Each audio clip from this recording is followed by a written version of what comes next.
भाई साहब अभी आ रहा है फ्लिपकार्ट के ऊपर एक तगड़ा सेल एंड उसके लिए अगर आप ढूंढ रहे हो एक परफेक्ट प्रोजेक्टर, तो भाई ये दो आपके लिए बेस्ट चॉइसेस हो सकते हैं। मार्केट में अभी सबसे ज्यादा जो चल रहे हैं वो ये दो प्रोजेक्टर्स है। एक जो है बोट का ये सिनेहेड M1 प्रोजेक्टर, भाई अभी अभी नया लॉन्च हुआ है, एंड दूसरा ये जो है जेब्रोनिक्स का पिक्साप्ले 63 वाला। दोनों के दोनों हमने ऑलरेडी अनबॉक्स किए हैं। दोनों के वीडियोस आपको चैनल के ऊपर मिल जाएंगे, तो like and share and subscribe करना मत भूलना। आप में से बहुत सारे लोगों ने मुझे कंसिस्टेंटली एक कमेंट डाली थी कि इन दोनों का कंपैरिजन करो, तो भाई आपके लिए मैं लेके आया हूं इन दोनों का कंपैरिजन। सबसे बेस्ट चीज भाई यहाँ पे आप पैकेजिंग देख सकते हो। दोनों के पैकेजिंग एकदम तगड़े आ रहे हैं, मस्त लग रहा है। दोनों का मतलब कलर कॉम्बिनेशन जो भी बनाया गया एकदम प्रीमियम सा जो है पैकेजिंग तो लग रहा है। बट यहाँ पे मेन माल यहाँ पे नीचे है। ये देखो दोनों प्रोजेक्टर यहाँ पे रखे हैं मैंने। ये जो है जेब्रोनिक का पिक्साप्ले 63 प्रोजेक्टर एंड दूसरा जो है बोट का सिनेहेड M1 प्रोजेक्टर। डिजाइन के बारे में यहाँ पे अगर हम बात करें तो ये जो बोट का प्रोजेक्टर है 10,000 रुपीज के आसपास आता है, एंड ये जेब्रोनिक का जो प्रोजेक्टर है लगभग जो है आपको 8,000 रुपीज के आसपास आता है। तो उस हिसाब से थोड़ा सा हम यहाँ पे जज करेंगे। देखो ये जो बोट का प्रोजेक्टर है इसका डिजाइन मुझे पर्सनली काफी अच्छा लगा है, थोड़ा सा हटके है, एंड उसके साथ साथ यहाँ पे जो है आपको एक फैब्रिक जैसा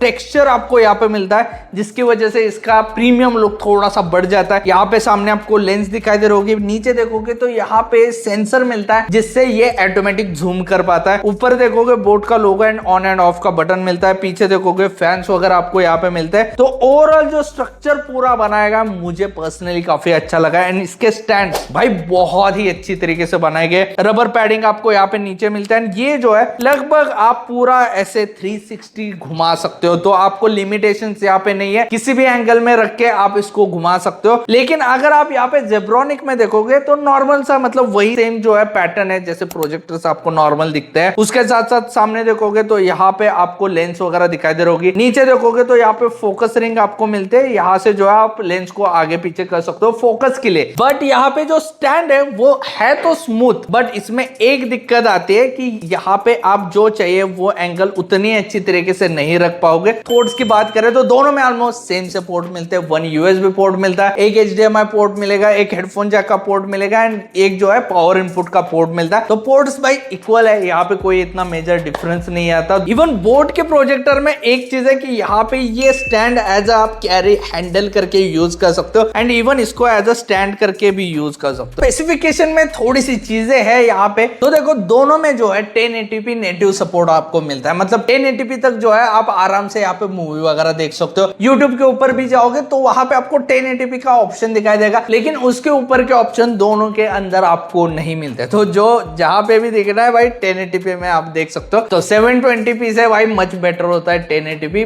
बाकी आपको वहां पे अच्छी क्वालिटी मिल जाएगी। दोनों प्रोजेक्टर 30,000 आवर्स लैंप लाइफ के साथ आते हैं, तो ऑलमोस्ट सिमिलर से आपको लैंप लाइफ यहाँ पे मिलते हैं, मतलब 30,000 आवर्स तक। ब्लूटूथ में यहाँ पे डिफरेंस आता है। बोट अभी भी ब्लूटूथ 5.1 के ऊपर अटका है, यहाँ पे जेब्रोनिक्स में आपको ब्लूटूथ 5.4 का सपोर्ट मिलता है, जिसकी वजह से क्या होता है ब्लूटूथ से अगर कुछ डिवाइस आप यहाँ पे अटैच करना चाहते हो तो भाई वो जेब्रोनिक्स में फटाक से अटैच हो, मतलब उतना कोई मेजर डिफरेंस नहीं आता बट हो जाता है। यहाँ पे आपको फास्ट जो है पेयरिंग आपको यहाँ पे मिल जाते हैं जेब्रोनिक्स में। उसके साथ साथ दोनों में भी एंड्रॉइड 12 का सपोर्ट मिलता है। दोनों में भी आपको 1 GB की रैम मिलते हैं, 8 GB का स्टोरेज दोनों में मिलता है। तो ऑलमोस्ट सिमिलर से आपको यहाँ पे सारी चीजें मिलते हैं। दोनों में भी आपको ड्यूअल बैंड का सपोर्ट मिलता है। तो अगर आपके पास वाईफाई 2.4 गीगाहर्ट्ज वाला होगा या फिर 5.0 गीगाहर्ट्ज का होगा तो दोनों में यहाँ पे वो कनेक्ट होगा, तो कोई दिक्कत नहीं है। बट यहाँ पे मेजर जो चीज आती है वो है बोट में आपको 200 ANSI का ब्राइटनेस मिलता है, एंड जेब्रोनिक्स में आपको 5000 ल्यूमेंस का ब्राइटनेस मिलता है। इस बारे में अगर हम ध्यान से बात करें तो 200 ANSI काफी ज्यादा ब्राइट होता है 5000 ल्यूमेंस से।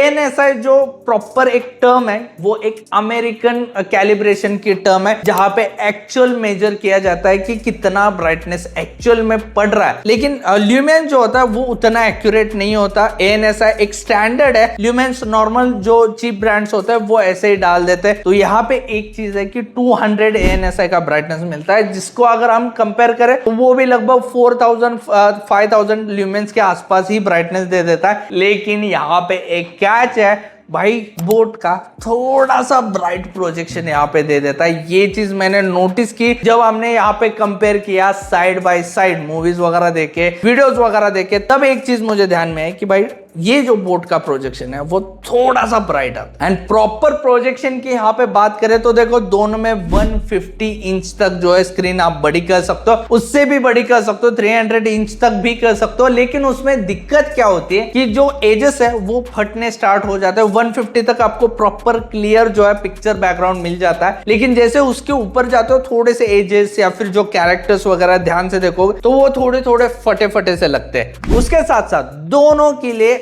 आपको पीच ब्लैक रूम चाहिए होगी, तब जो है एक्चुअल में आपको जो मजा होता है ब्राइटनेस का वो वहां पे मिलेगा। अगर आपके रूम की खिड़की ओपन है या फिर डोर ओपन है एंड बहुत ज्यादा लाइट अंदर आ रहे तो भाई बहुत ज्यादा दिक्कत होगी, फीका फीका सा पूरा सा सब कुछ लगता है। दोनों के अंदर वही सेम प्रॉब्लम है। जो बजट रेंज के जो प्रोजेक्टर आते हैं उनमें आपको पीच ब्लैक रूम रखनी पड़ती है, अंदर पूरा आपको अंधेरा करना पड़ता है, तब अच्छी तरीके से जो है आपको प्रोजेक्शन मिलेगा। एंड वो चीज यहाँ पे भी लागू होती है। एंड अगर आपके पास प्रॉपर प्रोजेक्शन की शीट होगी तो उसके ऊपर मच बेटर रिजल्ट्स यहाँ पे आते हैं। तो जब हमने यहाँ पे प्रोजेक्शन करके देखा तो एक चीज नोटिस हुई, बोट का जो प्रोजेक्शन है वो काफी ज्यादा ब्राइट आता है, वहां पे एक्चुअल कलर्स काफी अच्छी तरीके से दिखाई देते हैं। जो स्मूथनेस है कलर्स में वो थोड़ा सा बोट में अच्छा लगता है, शार्पनेस भी आपको यहाँ पे बोट में काफी अच्छा मिलता है। जेब्रॉनिक्स में भी वो क्वालिटी है, मतलब बढ़िया तरीके से लगता है, बट जो कलर्स है वो थोड़े और सैचुरेटेड लगते हैं। तो जब भी रेड कलर देखते हो या फिर थोड़े से ग्रीन्स देखते हो तो वो थोड़े से एक्स्ट्रा वाइब्रेंट लगते हैं। तो कभी कभी देखने में वो अच्छे भी लगते हैं, कभी कभी वो एक्सट्रीम सैचुरेटेड लगते हैं, तो वो उतना जो मजा होता है मूवी का वगैरह वो उतना बढ़िया तरीके से नहीं आता। बोट में एक चीज है भाई, क्लैरिटी काफी अच्छी है एंड उसके साथ साथ जो प्रोजेक्शन की क्वालिटी है वो भी मच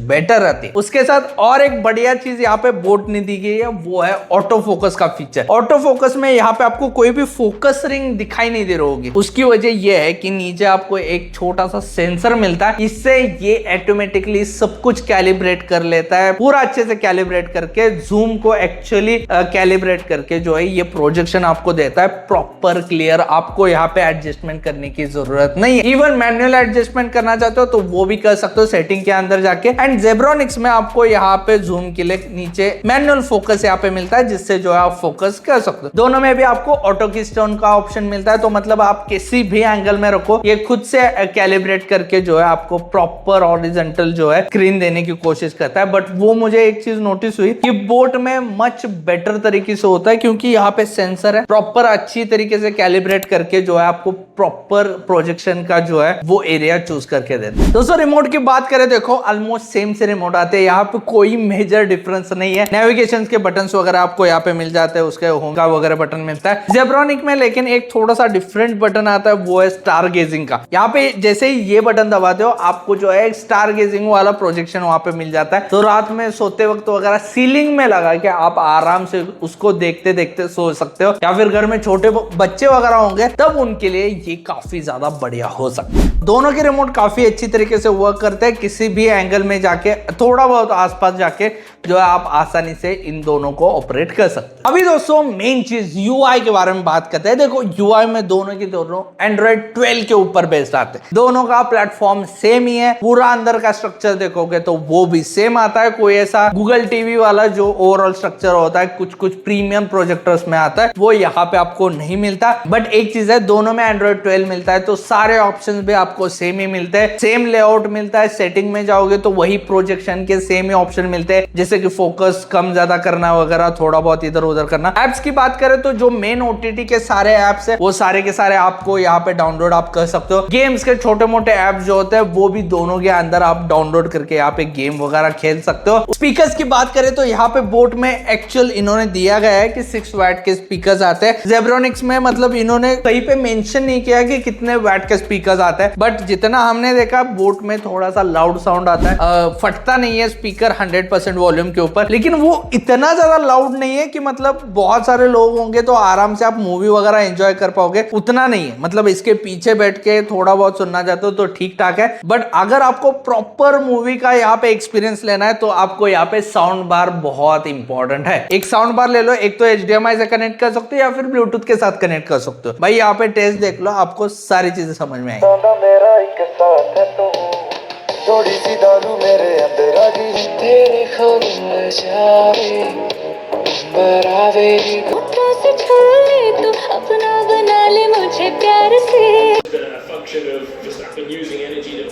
अभी बात करते हैं भाई इनमें से कौन सा आपके लिए बेस्ट हो सकता है। देखो प्राइस डिफरेंस यहाँ पे मेजर आता है भाई, किसी के पास कम बजट होता है, किसी को मतलब जो कुछ लोग अंबानी भी होते हैं, तो वैसा नहीं है। यहाँ पे ये बोट का 10,000 रुपीज का आता है, जेब्रोनिक्स का 8,000 रुपीज का आता है, तो ऑलमोस्ट 2,000 का यहाँ पे आपको डिफरेंस मिलता है। तो ये आपके बजट के ऊपर डिपेंड है। वैसे बात करें तो बोट का भाई यहाँ पे क्लैरिटी भी अच्छी है, कलर्स काफी अच्छे आते हैं, स्पीकर थोड़ा मच बेटर है, डिजाइन मुझे अच्छा लगा, एंड इवन जो ओवरऑल फ्लेक्सिबिलिटी है आप इसको लेके कैरी वगैरह कर सकते हो, तो वो यहाँ पे बोट में काफी अच्छा लगा मुझे। जेब्रोनिक्स में जो है कलर्स थोड़े से सैचुरेटेड आते हैं, जो क्लैरिटी है वो बोट से थोड़ी सी कम है, स्पीकर भी थोड़ा सा यहाँ पे आपको कम लगता है। ओवरऑल अगर प्राइस के हिसाब से चाहिए, अगर आप उतना पैसा डाल रहे हो तो आप बोट के साथ जा सकते हो, एंड अगर आपका बजट नहीं है भाई 8,000 के ऊपर अगर आप नहीं जा सकते तो यहाँ पे आप जेब्रोनिक्स को ले सकते। एंड ये जो अभी सेल आ रहा है इसमें आपको थोड़ा सा 500 रुपीज वगैरह थोड़ा बहुत ऑफ यहाँ पे मिल सकता है, मतलब ये जेब्रोनिक्स का लगभग आपको 7,500 रुपीज के आसपास मिल सकता है, ये 9,000 या फिर 9,500 रुपीज के आसपास बोट का मिल सकता है। एंड अगर आपको बेस्ट ही लेना है तो मैं तो आपको बोट यहाँ पे रेकमेंड करूंगा, अदरवाइज भाई जेब्रोनिक्स आप ले सकते हैं। सो फुली दोस्तों वीडियो अच्छा लगा होगा तो लाइक कर देना, शेयर कर देना, सब्सक्राइब करना मत भूलना, इंस्टाग्राम के ऊपर भी फॉलो कर सकते हो, जो भी क्वेरीज हो डायरेक्टली वहां पे डाल दो, हम जो आपको उसका आंसर दे देंगे। मिलने वाली बार किसी ने वीडियो के साथ, किसी ने एक्साइटिंग टॉपिक के साथ।